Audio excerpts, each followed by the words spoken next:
আসসালামু আলাইকুম। Learn point 04 এর পক্ষ থেকে আমি আছি মোহাম্মদ আলী। আজকে আপনাদের সাথে কথা বলবো বাংলাদেশ পরিচিতি এই টপিক নিয়ে। বাংলাদেশ পরিচিতি থেকে বিভিন্ন পরীক্ষায় বিভিন্ন রকমের প্রশ্ন হতে পারে। তো তাই আমরা শুরু করি আজকের ক্লাস। তো প্রথমে আমরা কিছু তথ্য লিখে দেই। সেটা হচ্ছে উপনিবেশ,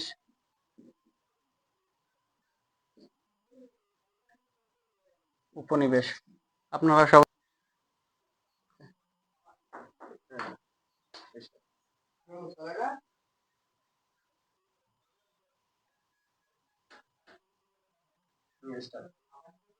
আপনারা সবাই জানেন যে 1947 সালের আগ পর্যন্ত বাংলাদেশ ছিল, অর্থাৎ বাংলাদেশ তখন তো পাকিস্তানের অন্তর্ভুক্ত ছিল এবং 47-এর আগে তো ছিল পুরো যে ভারতীয় উপমহাদেশের মধ্যে, এবং 47-এর পর যখন ভারতীয় উপমহাদেশে পাকিস্তান এবং ভারত সহ আরো কিছু রাষ্ট্র স্বাধীনতা লাভ করে, সিকিম, হায়দ্রাবাদ সহ আরো কিছু, যাই হোক। তো তারপর থেকে বাংলাদেশ ছিল পাকিস্তানের অধীন এবং 1971 সালে বাংলাদেশ স্বাধীনতা অর্জন করে। তো উপনিবেশ ছিল, আমরা লিখে দিই, ইংল্যান্ডের উপনিবেশ ছিল।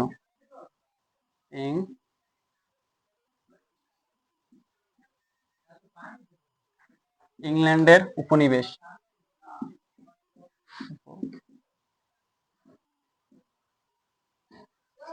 তো আমরা বলতে পারি ইংল্যান্ডের উপনিবেশ ছিল আর পাকিস্তান থেকে স্বাধীনতা লাভ করে।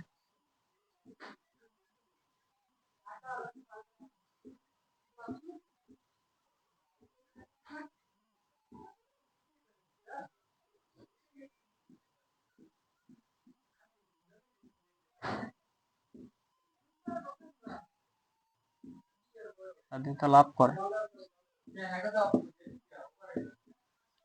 আমরা জানবো যে বাংলাদেশের সাংবিধানিক নাম কি। তো বাংলাদেশের সাংবিধানিক নাম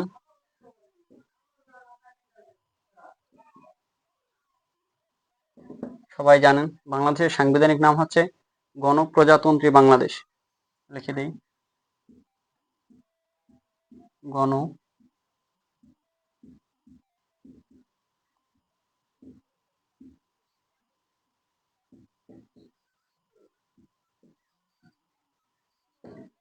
গণপ্রজাতন্ত্রী বাংলাদেশ। এরপর জানবো যে ইংরেজি নাম।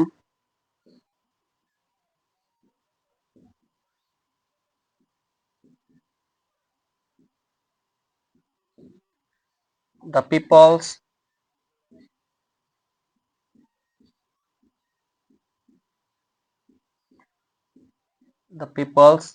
Republic of Bangladesh.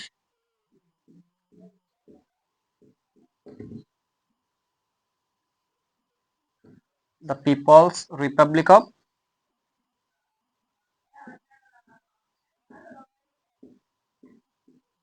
বাংলাদেশ। তো আপনারা চাইলে লিখে রাখতে পারেন,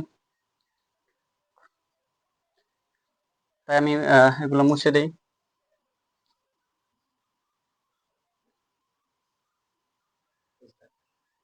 তো এ পর্যায়ে আমরা জানবো যে বাংলাদেশের যে রাষ্ট্রধর্ম,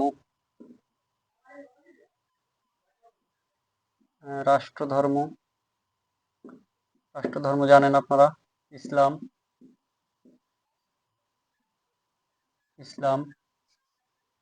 এবং ভাষা তো রাষ্ট্রভাষা বাংলা, সবাই জানেন। পরে আছে যে বাংলাদেশের জাতীয় প্রতীক।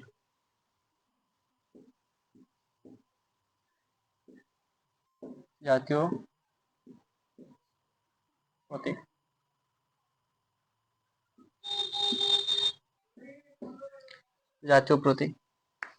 জাতীয় প্রতীক নিয়ে আমাদের কিছু কথা বলতে হবে। সেটা হচ্ছে যে আমরা জাতীয় প্রতীক সবাই মনে করি হয়তোবা শাপলা হচ্ছে আমাদের জাতীয় প্রতীক, কিন্তু আদৌ একমাত্র শাপলাই শুধু আমাদের জাতীয় প্রতীক না। জাতীয় প্রতীক বুঝতে হলে আমরা একটা পয়সা ব্যবহার করতে পারি। আমি হাতে 1 টাকার একটা কয়েন নিয়েছি, যেখানে আছে কি পানিতে ভাসমান শাপলা এবং তার উভয় পাশে রয়েছে কি ধানের শীষ বেষ্টিত, তার উপরে রয়েছে উভয় পাশে 2টি করে 4টি তারকা এবং তার মাঝে রয়েছে যে 3টি পাটপাতা। সো এটা হচ্ছে আমাদের জাতীয় প্রতীক। তো আপনারা এভাবে একটা পয়সা ইউজ করে এটা পড়তে পারেন। আর এই জাতীয় প্রতীকের নকশা করেছে কামরুল হাসান। এরপর যে আমরা জানবো যে বাংলাদেশের কয়েকটি দিবস সম্পর্কে, যেমন জাতীয় দিবস,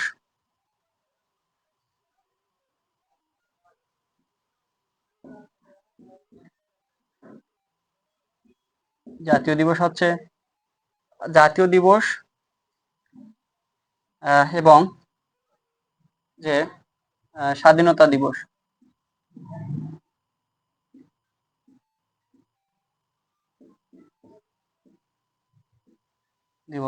সেটা হচ্ছে 26 মার্চ এবং বিজয় দিবস হচ্ছে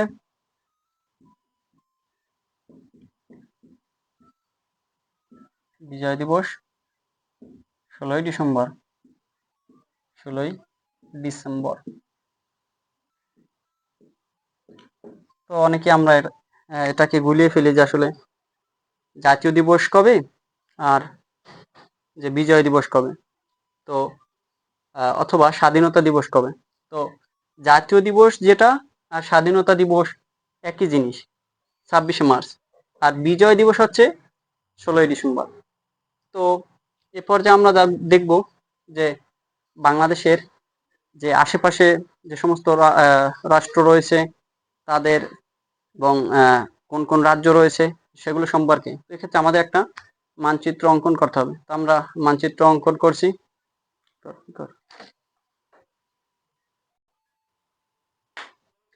এ পর্যায়ে আমরা দেখব যে বাংলাদেশের ভৌগোলিক অবস্থান। তো আমরা এই পাশে লিখি যে বিশ্বে বাংলাদেশ যে বড় দিক থেকে যে দেশ হিসেবে, সেটা হচ্ছে 94তম।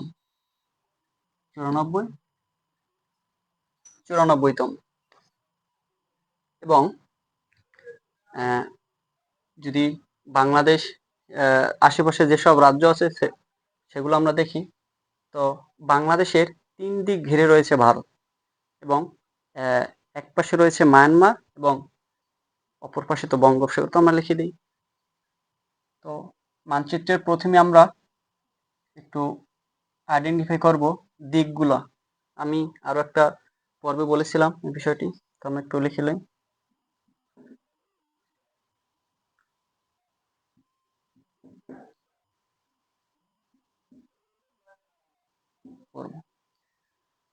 আচ্ছা, আরো কিছু তথ্য দেই। সেগুলো হচ্ছে যে বিশ্বে বাংলাদেশের আয়তন হিসাবে 94তম আয়তন। বাংলাদেশের আয়তন সবাই জানেন 1,47,570 বর্গ কিলোমিটার।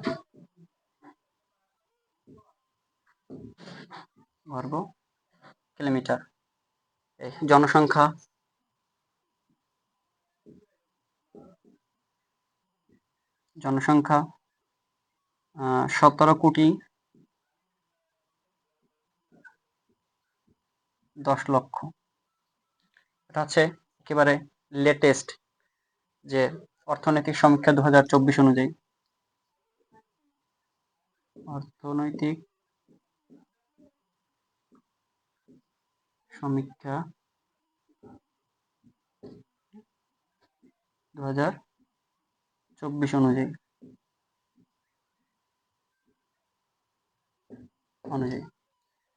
তো এই তথ্যগুলো আপনারা লিখে রাখতে পারেন।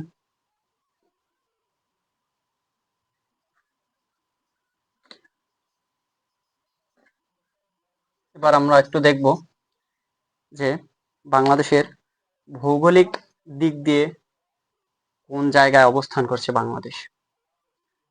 তো বাংলাদেশের উত্তরে এই সমস্ত অঞ্চল জুড়ে রয়েছে ভারতের রাজ্য মেঘালয়। আমরা লিখে রাখি মেঘালয়, মেঘালয়, মেঘালয়। এবং এই দিক থেকে এই সব অঞ্চল জুড়ে রয়েছে আসাম।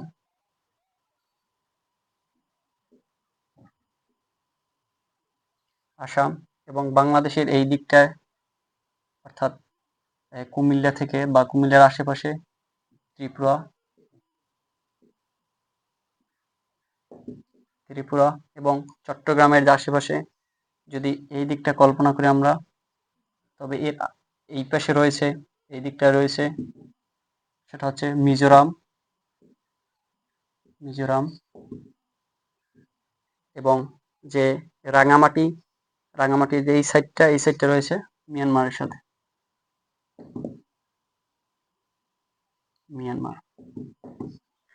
তো আমরা বলতে পারি, ও আচ্ছা, এই পাশে রয়েছে এই যে বিস্তীর্ণ একটা অঞ্চল জুড়ে রয়েছে ভারতের রাজ্য পশ্চিমবঙ্গ।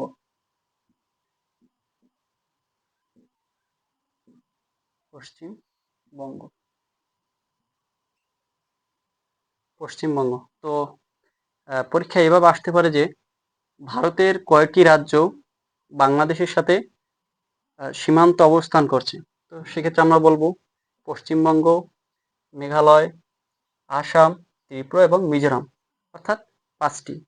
আর যদি সেভেন সিস্টার্সের বলা হয় তাহলে আমরা বলবো যে মেঘালয়, আসাম এবং ত্রিপুরা, অর্থাৎ 3টি। এই তো। আর একমাত্র বাংলাদেশের একমাত্র জেলা হিসেবে এই জায়গায় রয়েছে, এই যে এই অঞ্চলটা জুড়ে রয়েছে রাঙামাটি, রাঙামাটি, রাঙামাটি। বাংলাদেশের একমাত্র জেলা রাঙামাটি, যেটা ভারতের সাথেও রয়েছে এবং মিয়ানমারের সাথেও সীমান্তবর্তী। তো এক্ষেত্রে যদি আমাদের আসে যে বাংলাদেশের সীমান্তবর্তী জেলা কয়টি, তাহলে বলবো যে 32টি। এবং যদি বলা হয় যে মিয়ানমারের সাথে কতটি, তাহলে বলবো 3টি। তো সে 3টি হচ্ছে কি, এই যে এই পাশটা রয়েছে বান্দরবান, আমরা লিখে দিই বান্দরবান, বান্দরবান।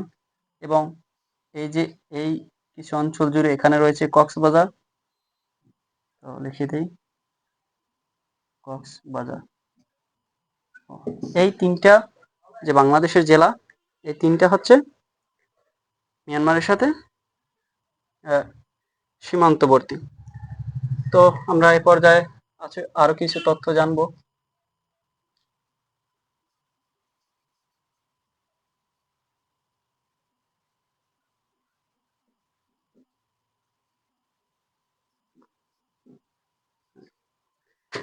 সেটা হচ্ছে যে বাংলাদেশের এই যে দক্ষিণে, দক্ষিণে রয়েছে কি বঙ্গোপসাগর,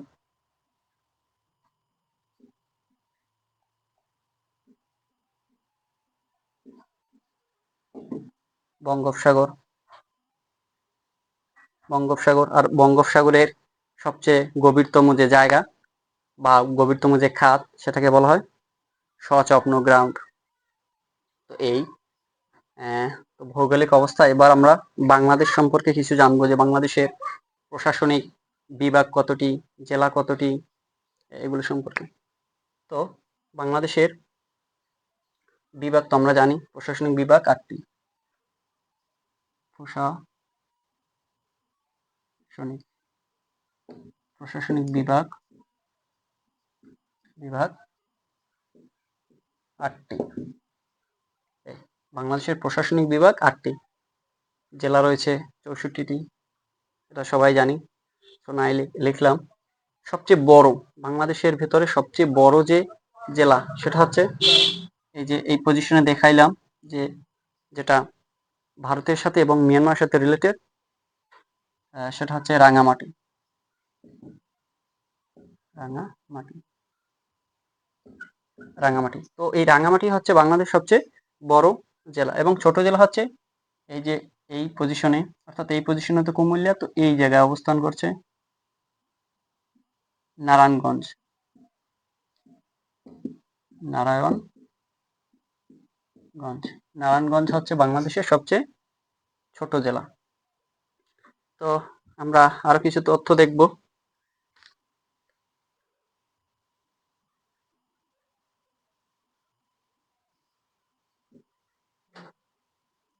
সেটা হচ্ছে যে বিশ্বের কোন কোন রেখা বাংলাদেশের উপর দিয়ে অথবা মধ্য দিয়ে গিয়েছে, সেটা হচ্ছে উলম্ব বরাবর। এই যে উলম্ব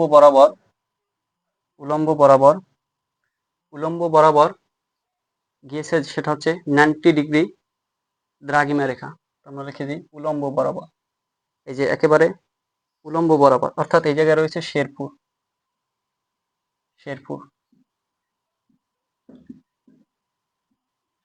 জেলা। এই শেরপুর এবং দক্ষিণে রয়েছে, যদি আমরা কল্পনা করি, বরগুনা।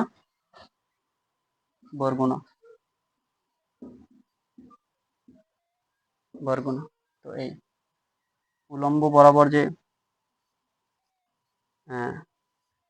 রেখা টানলাম, সেটা হচ্ছে 90 ডিগ্রি দ্রাঘিমা রেখা।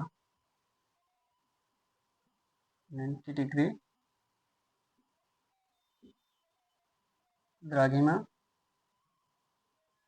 দ্রাঘিমা রেখা।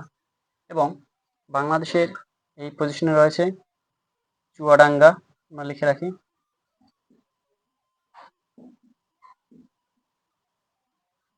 চুয়াডাঙ্গা, এবং এই পজিশনে রয়েছে ত্রিপুরার একেবারে কাছে, সেটা হচ্ছে কুমিল্লা।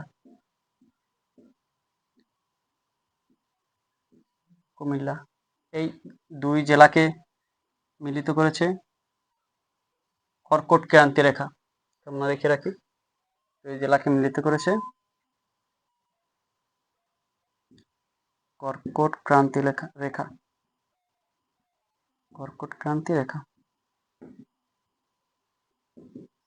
এবং এই যে 90 ডিগ্রি দ্রাঘিমা রেখা এবং কর্কট ক্রান্তি রেখা, এটা যে জেলায় মিলিত হয়েছে, সেটা হচ্ছে এই পজিশনে, এই জায়গায় রয়েছে ফরিদপুর।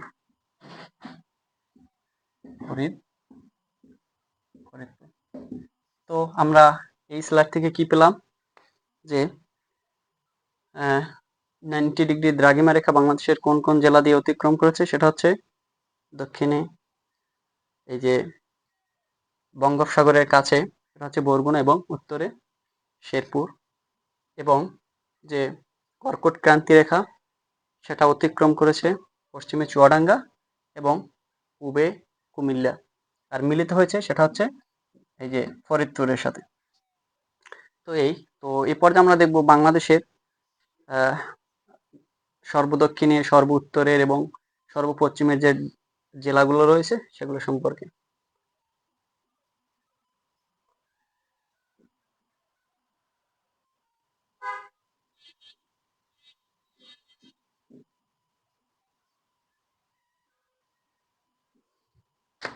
যদি বাংলাদেশের সর্বপশ্চিমের হিসাব করে, অর্থাৎ চাঁপাইনবাবগঞ্জের এই পাশটা, তাহলে আমরা ছোট্ট একটা ট্রিক্স ব্যবহার করতে পারি। সেটা হচ্ছে চাষি মনা কষা। আমি একটু লিখে দেই, চাষি মনা কষা। এই ট্রিক্সটা অবশ্য আমি নিজে ব্যবহার করতাম। তো চ দিয়ে হচ্ছে চাঁপাইনবাবগঞ্জ,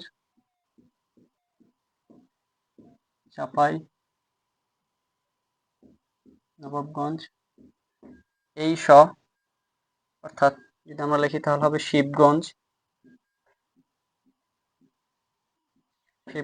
এবং এই যে মনাকষা, এই মনাকষা হচ্ছে যে ওখানকার যে জায়গা সেটা। তো যদি বলা হয় যে বাংলাদেশের সর্বপশ্চিমে কোন জেলা, তাহলে আমরা বলবো যে চাঁপাইনবাবগঞ্জ। যদি বলা হয় যে বাংলাদেশের সর্বপশ্চিমের উপজেলা, তাহলে বলবো শিবগঞ্জ। এবং যদি বলা হয় বাংলাদেশের সর্বপশ্চিমের যে জায়গাটা, সেটা হচ্ছে মনাকষা। তো এই পর্যায়ে আমরা দেখব যে বাংলাদেশের উত্তরে কোন কোন জেলা রয়েছে বা কোন উপজেলা রয়েছে সেটা। তো বাংলাদেশের উত্তরে রয়েছে যে এই সমস্ত জায়গা, তো সর্বোত্তরে এখানে রয়েছে পঞ্চগড়। তো আমরা এটাকে একটা সংক্ষেপে একটা মনে রাখতে পারি, সেটা হচ্ছে যে পথে যাবা। কি? পথে যাবা। আমরা লিখি বাংলাদেশের সর্ব উত্তরে যে জেলা জেলা উপজেলা এবং জায়গা, সেটা হচ্ছে পথে যাবা।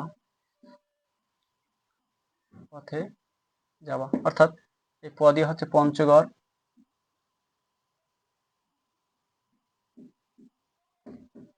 পঞ্চগড়। এই থ অর্থাৎ ত তেতুলিয়া, তেতুলিয়া, এবং এই যা দিয়ে বোঝায় জায়গর্জিত, জায়গর্জিত, জায়গর্জিত। এই ছিল বাংলাদেশের একেবারে উত্তরের জেলা পঞ্চগড়, উপজেলা তেতুলিয়া এবং জায়গা হচ্ছে জায়গর্জিত। তো এই পর্যায়ে আমরা দেখব বাংলাদেশের পূর্বে এবং যে দক্ষিণে কি রয়েছে, অর্থাৎ কোন জেলা কোন উপজেলা।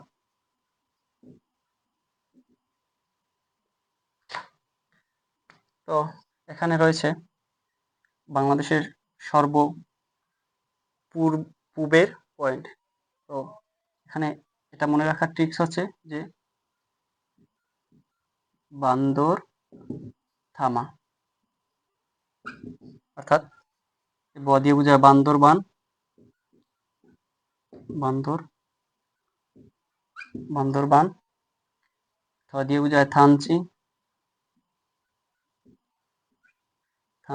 এবং এই যে শেষে আকার আছে অর্থাৎ আ, যদি আমরা আ কল্পনা করি তাহলে হবে আখাইন ঠং,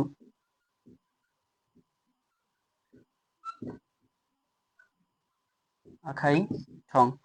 তো এই ছিল বাংলাদেশের একেবারে পূবের যে জেলা, সেটা হচ্ছে কি বান্দরবন, উপজেলা সর্বপূবের থানচি, এবং জায়গা সেটা হচ্ছে আখাইন ঠং। তো এট লাস্ট আমরা দেখব যে বাংলাদেশের দক্ষিণে একেবারে দক্ষিণ প্রান্তে কি কি রয়েছে। তো এখানে রয়েছে কক্সবাজার। তো এটা মনে রাখার একটা ট্রিক্স হচ্ছে যে ককটেল ছোড়া, এটা আমরা লিখি এই জায়গাটায় ককটেল, ককটেল ছোড়া, অর্থাৎ ক দিয়া কক্সবাজার, কক্সবাজার হচ্ছে জেলা, ট দিয়ে বোঝায় টেকনাফ, এবং এই ছোড়া দিয়ে বোঝায় সেরাদ্বীপ, সেরাদ্বীপ। এবং যদি ইউনিয়ন বলা হয় তাহলে সেরাদ্বীপ পড়েছে, সেটা সেন্ট মার্টিন ইউনিয়নের ভিতরে। তো বাংলাদেশের সর্বদক্ষিণের যে বাংলাদেশের সর্বদক্ষিণের যে জেলা বলা হয় তাহলে হবে কক্সবাজার। যদি বলা হয় কোন উপজেলা তাহলে হবে টেকনাফ। যদি বলা হয় কোন জায়গা তাহলে হবে সেরাদ্বীপ। আর ইউনিয়ন বললে টেকনাফ। তো আর একটা তথ্য আছে লাস্ট, সেটা হচ্ছে যে বিভিন্ন জায়গায় এসে থাকে যে ঢাকার প্রতিপাদ্য স্থান কোথায়, আমরা সেটা একটু লিখে দিই। অর্থাৎ ঢাকার প্রতিপাদ্য বলতে বোঝায় যে ঢাকার যে সমান বা এরকম একটা অঞ্চল রয়েছে কোথায়। এই বাংলাদেশের মিডল পয়েন্ট ঢাকা, ঢাকার প্রতিপাদ্য স্থান হচ্ছে চিলির নিকটে। কোথায়? চিলির নিকটে, নিকটে প্রশান্ত মহাসাগরে, প্রশান্ত মহাসাগর, সাগরে, প্রশান্ত মহাসাগর।